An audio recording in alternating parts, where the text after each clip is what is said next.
Hi, I M doctor Ashna. ഞാനൊരു dentist ആണ്. Currently Bangalore work ചെയ്യുന്നു.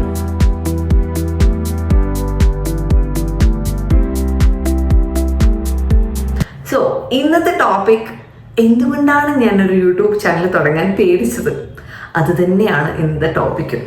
സോ അപ്പം എന്നെ പോലെ ആരെങ്കിലും സ്റ്റാർട്ട് ചെയ്യാൻ വേണ്ടി പേടിച്ച് നിൽക്കുന്നവരുണ്ടെങ്കിൽ അവർക്കൊരു മോട്ടിവേഷൻ ആയിക്കോട്ടെ എന്ന് കരുതി. സോ എൻ്റെ പേടികളിൽ ഒന്നാമത്തെ പേടി ഭയം ആൻഡ് നാണം. നമ്മുടെ ചുറ്റുള്ളവരെ എന്ത് പറയും, കളിയാക്കുമോ, ക്രിഞ്ചാക്കുമോ, ഇതൊക്കെയായിരുന്നു എൻ്റെ പേടി. പക്ഷേ ഞാനൊരു സത്യം മനസ്സിലാക്കി. ആരൊക്കെ എന്തൊക്കെ പറഞ്ഞാലും ആരൊക്കെ എന്തൊക്കെ ചിന്തിച്ചാലും നമ്മുടെ ജീവിതം നമ്മൾ തന്നെയല്ലേ ജീവിച്ചു തീർക്കേണ്ടത്. So solution, just start. 2, perfection. ഞാൻ നല്ലൊരു പെർഫെക്റ്റ് എൻ്റെ ലൈഫിൻ്റെ വേർഷൻ കാണിക്കാൻ വേണ്ടിയിട്ട് ട്രൈ ചെയ്തു.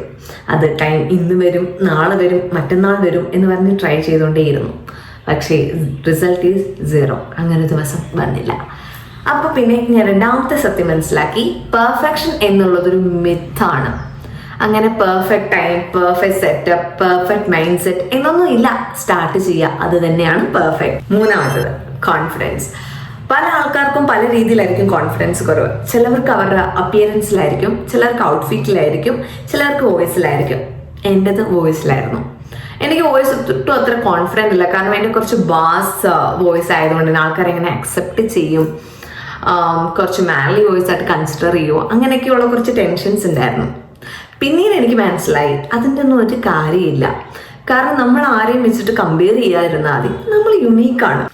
4, ടെക്നിക്കൽ ഫിയർ. വോയിസ് ഓവർ ചെയ്യാൻ, വീഡിയോ എഡിറ്റ് ചെയ്യാൻ, വീഡിയോ എടുക്കാൻ, ഇങ്ങനെയൊക്കെയുള്ള പരിപാടികളൊന്നും എനിക്കും വലിയ പിടുത്തമൊന്നുമില്ല. പക്ഷെ നമ്മൾ 2026 യൂട്യൂബിലൊന്ന് അടിച്ചു കൊടുത്തു കഴിഞ്ഞാൽ അറിയാത്തതൊന്നുമില്ല. So try by your own. അങ്ങനെ ട്രൈ ചെയ്താൽ മതി. അപ്പോൾ ടെക്നിക്കൽ ഫിയറും നമുക്ക് സെറ്റാക്കാം. 5, ഇതിലേറ്റവും മെയിനായിട്ടുള്ള കാര്യമാണ് കൺസിസ്റ്റൻസി. ഇതാണ് ഏറ്റവും മെയിൻ. ഞാനാണെങ്കിൽ 1-2 വീഡിയോസ് ഇട്ട് കഴിഞ്ഞാൽ അതിന് 1-2 വ്യൂസ് മാത്രം കിട്ടിക്കഴിഞ്ഞാൽ ഞാൻ പാതി വഴിയിൽ ഇട്ടിട്ട് പോകും. കാരണം എനിക്ക് കൺസിസ്റ്റൻസി ഇല്ല. കാരണം ആരും എന്നെ എൻകറേജ് ചെയ്യുന്നില്ല എന്ന് ഓർത്തിട്ട്. പക്ഷേ ഇപ്രാവശ്യം തോറ്റോടാൻ പാടില്ല. നിങ്ങളോട് എനിക്കത് തന്നെ പറയാനുള്ളത്. അങ്ങനെ വിട്ടാൽ പറ്റില്ലല്ലോ എന്ന് കരുതിയിട്ട് ചറബറ വീഡിയോ ഇട്ടുകൊണ്ടിരിക്കുക. എപ്പോഴെങ്കിലും എവിടെയെങ്കിലും ആരെങ്കിലും വിലയേക്കാതിരിക്കില്ല എന്ന് പ്രതീക്ഷിച്ചിരിക്കാം. ഇപ്പം യൂട്യൂബ് തുടങ്ങാനുള്ള ഒരു 5 പോയിന്റ്സ് ഞാൻ പറഞ്ഞില്ലേ, ഇതാണ് മെയിൻ പോയിന്റ്സ്. ഇത് ഫോളോ ചെയ്ത് കഴിഞ്ഞാൽ നിങ്ങൾക്ക് നല്ലൊരു യൂട്യൂബർ ആകാം എന്ന് ഞാൻ വിശ്വസിക്കുന്നു. ഞാൻ ബിഗിൻ ചെയ്തതേ ഉള്ളൂ. ഞാൻ നല്ല യൂട്യൂബർ ആയോ ഇല്ലയോ എന്നുള്ളത് നിങ്ങൾ എന്നെ സബ്സ്ക്രൈബ് ചെയ്ത് കൂടിക്കഴിഞ്ഞാൽ നിങ്ങൾക്ക് അറിയാൻ പറ്റും. സോ നെക്സ്റ്റ് വീഡിയോയിൽ കാണും വരെ ബൈ.